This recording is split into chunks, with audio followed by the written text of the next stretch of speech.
السلام عليكم ومرحبا بكم في قناتي مع أمينة. اليوم جبت لكم فيديو مهم بزاف، خاصة مع اقتراب عيد الأضحى وغلاء الأسعار. رايح نشارك معكم طريقتي البسيطة في الاحتفاظ بالخضر قبل ما تزيد الأسعار. كل حاجة نخزنها بطريقة عملية وبسيطة وتبقى طازجة حتى بعد شهر. ما تفوتوش التفاصيل وأيا نشوفوا مع بعض كيفاش نحتفظ بالخضرة تاعنا في هاي الأيام المباركة، أيام قليلة قبل عيد الأضحى إن شاء الله. هذه أولى تحضيرات عيد الأضحى، وراح نخزنوا كل الخضرة تاعنا بطريقة عملية وبسيطة وما تكلفش. هيا ونشوفوا كيفاش نحضروها مع بعض. ما تنساوش تشتركوا في قناتي وتفعلوا الجرس وديروا لي كومنتير شباب كما انتم. أنا استعرضت لكم الخضر اللي شريتها، يعني هذا خيار، خضرة كاملة جديدة، يعني قرعة. الأسعار راهي مناسبة، يعني أحسن، خاصة القرعة واللفت يزيدوا بصفة رهيبة في الأيام الأخيرة قبل عيد الأضحى. مازلنا إن شاء الله أسبوع على عيد الأضحى، إن شاء الله يوم بيوم، كل يوم حنديروا التحضيرات، كل يوم استنوني فيديو جديد نديروا مع بعض تحضيرات العيد إن شاء الله. هذه لازم نتخلصوا منها، من القرعة، هي أول حاجة تفسد. هي زهرة القرعة ولا القرعة، الكوسة، عندها اسم بالفصحى اللي هو لا نسيته، إذا عرفتوه قولوا لي في التعليقات. هنا نحتاج علبة بلاستيكية كما هذه، واللي ما عندهاش تستخدم أي علبة عندها. حندير لكم التخزين كل في جميع أنواع العلب، باش اللي ما عندهاش علبة تستخدم الأشياء الثانية، الحاجة الثانية. السر تاعنا أولا هي قطعة قماش، سواء سربيتة قديمة سواء قطعة مدرة، قطعة قماش وفقط نفرشوها في العلبة تاعنا.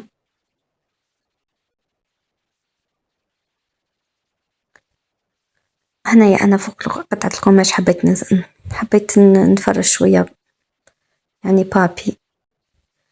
هنايا بطرف طريقة الاحتفاظ تاعو تنحيلو هذه الشوشة، هذا مكان كما في الطريقة اللي أنا نشوفه فيها. هذه الشوشة هي أول حاجة تفسد في حبة البطرف، لازم نتخلصوا منها. والطريقة هذه اللي احنا نعطيها لكم، الخضرة تبقى لمدة شهر كامل بلا ما تفسد. تقيسي ومن بعد تسيت الكوسة، احنا نقول لها القرعة، الوسط، يعني وسط جزائرنا الحبيبة في المدن الوسطى ولا المدن الداخلية.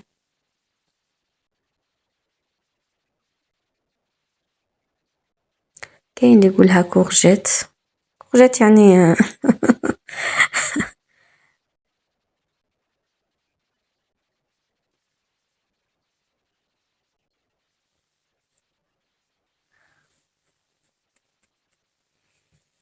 هذه قلت لكم الوردة، شوفوا كيفاش راهي فاسدة هنا، تخلصوا منها ونمسحوا حبة القرعة.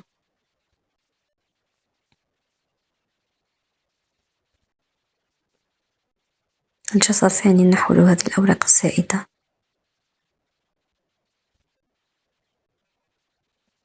هذه أولى تحضيراتنا تاع عيد الأضحى إن شاء الله، وحنديروا سلسلة تحضيرات عيد الأضحى الأسبوع الأخير. اليوم صايمين نقول لهم صيامكم في الجنة، اللي صايمين العشرة الأوائل من ذو الحجة. كاين اللي يصوم يوم عرفة فقط، كاين اللي يصوم العشرة كامل، كل واحد ومقدوره في صحته.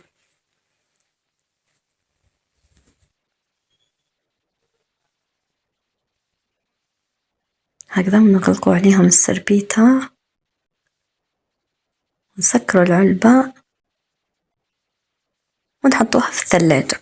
لازم تكون ثلاجة جيدة التبريد، رانا في الصيف كامل نزيدو الثلاجات تاعنا، في الشتا كنا منقصين لهم دوك لازم نزيدو لهم.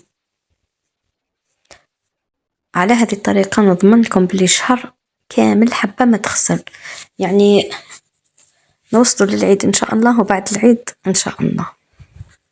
اللي ما عندهاش العلبة تستعمل هذا درج الثلاجة العادي، درج الثلاجة. السر هذا هو قطعة القماش، السربيتة تاعنا، لا أي قطعة قماش.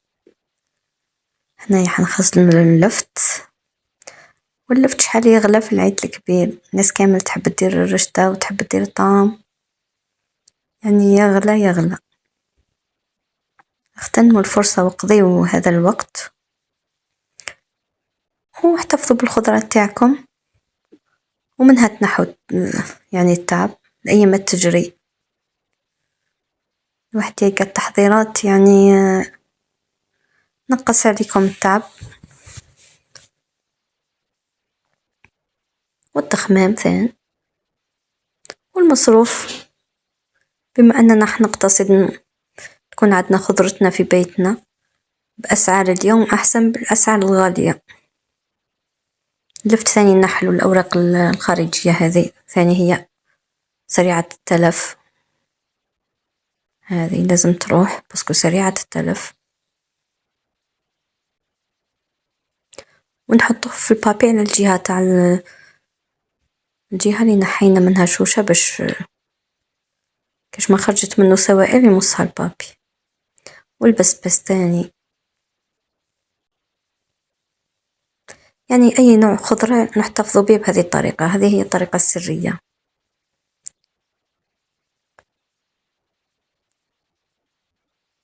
نحينا البسبس ثاني، الأوراق الزائدة خلينا له شوية باسكو هي اللي تحافظ عليه، تخليه يعيش مدة أطول.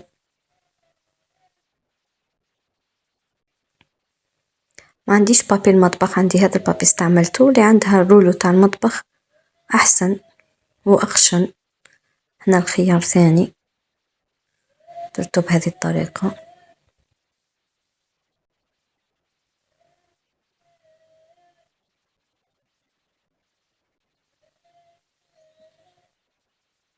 يعني الصورة معبرة بلا ما كثر الكلام.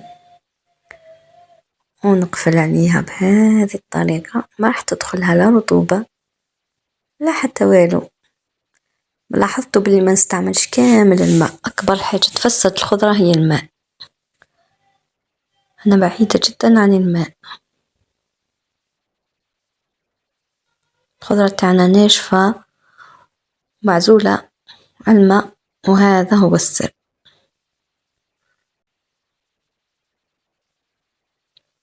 نروح دوكا المعدنوس والكزبر.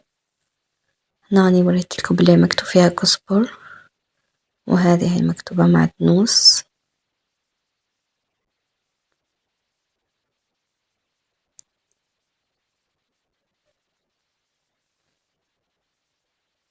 فرشوا لهم البابي من هذو العلب،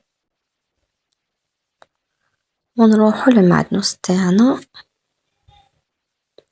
قبل ما نحطوه في العلبة نحاول نتخلصوا من كامل هذو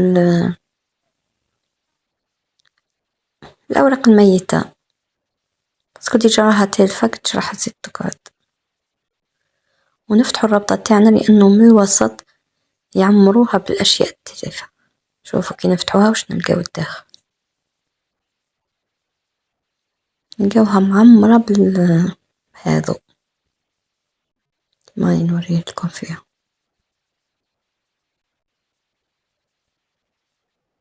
ننزعهم كامل، يعني هما أصلا موتاش راح يزيدوا يعيشوا معنا. هنا بعد ما كملنا كامل كمية المعدنوس، نزيدو نديرو طبقة بابي من الفوق.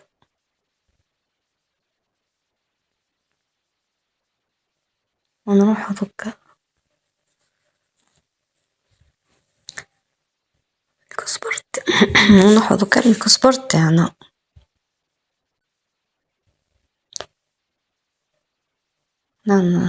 نغلقو العلبة بإحكام، ونفرشوا طبقة البابي.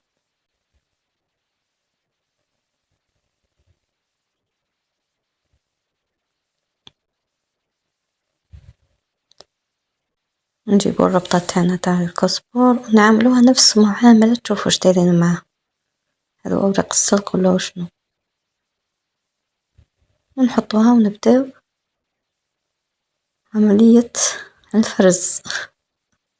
نفرزوا الأوراق الصحيحة عن الأوراق الميتة.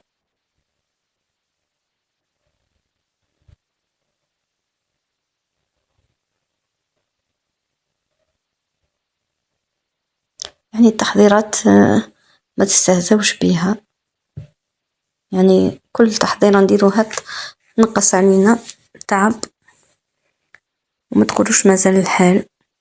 نبداو باش نكملوا، باسكو عندنا تحضيرات كثيرة في العيد، نكونوا مشغولين، في أي ما تقبل العيد ثاني نكونوا مشغولين. كل بند نغلقوا علينا تعب. كما هذا اليوم إن شاء الله درنا الخضر، نغلقوا بند الخضر، نبداو بند آخر. عندنا تنظيف وترتيب المجمد، عندنا نظافة البيت، والأيامات الأخيرة نستغلها. أنا نحب يوم عرفة. أنا ثاني كما شفتوا كملنا الكسبر وغلقنا العلبة تاعنا. هنا نروحوا للطماطم. كما قلت لكم عندنا بزاف بنود. نحب أنا يوم عرفة يقعد يوم سعيد، يعني كأنه عيد، ما نديروا فيه حتى أشغال، نكونوا مكملين كلش أيام من قبل. هنا ثاني نفس الشيء، راح ندير الطماطم في هذه، يعني استغلت جميع أنواع العلب باش ما عندكش، وكلهم يناسبوا لكل الخضر، يعني وش عندك استغليه.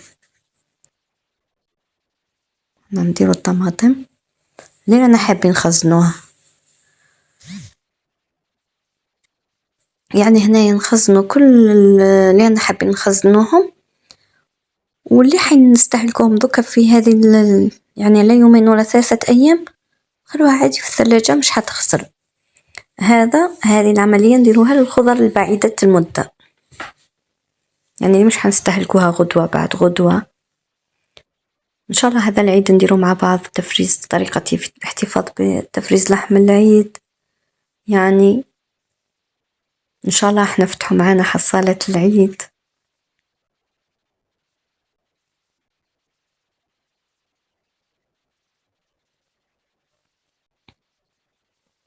ونفس الشيء هكذا نديرو البابي. الفايدة تاعو هو أنه يمص كل الرطوبة اللي راح تطلع من الخضر. شفتوا لما نديرو الخضر في الثلاجة تطلق الماء تاعها، البابي راح يمص الماء تاعها وما يخليهاش تفسد. ومش غالي، يعني هذه العلبة كاملة فيها 600 ورقة ب100 دينار ولا ب10,000.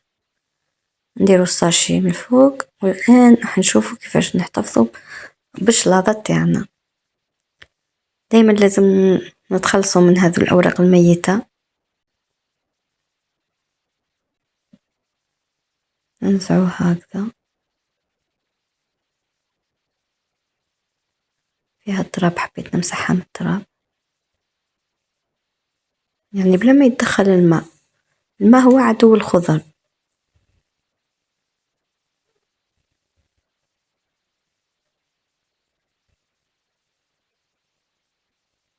نمسحوا كل حاجة ناشف في ناشف.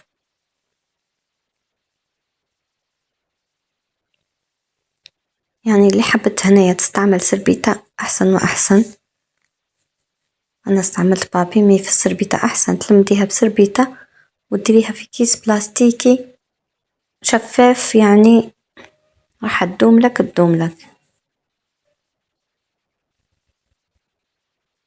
أنا لفيتها بهذو أوراق البابي ركاك.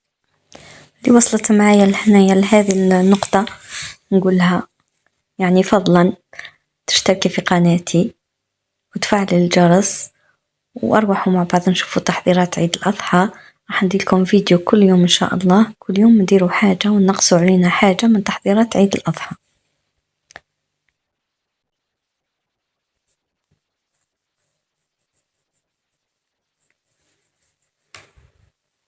هكذا.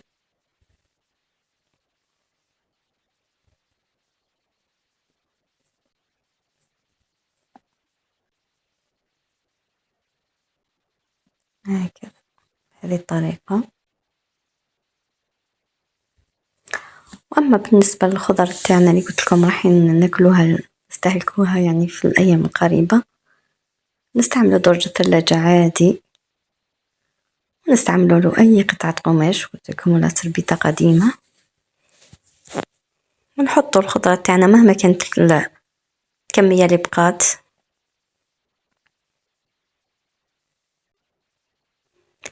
يعني أنا ولادي ما يحبوش الخضر، أعداء الخضر، لذلك يأكلوا برك البطاطا، على بها نشري أكبر كمية نشريها هي البطاطا، لذلك تلقاو ما عنديش خضر بزاف. وثاني نشوف باللي هنا طريقتي في الاحتفاظ بالبطاطا حبيبة الأطفال، يعني هما يحبوها وهي تحبهم. هنا نفرش لها هادو أوراق الكراريس،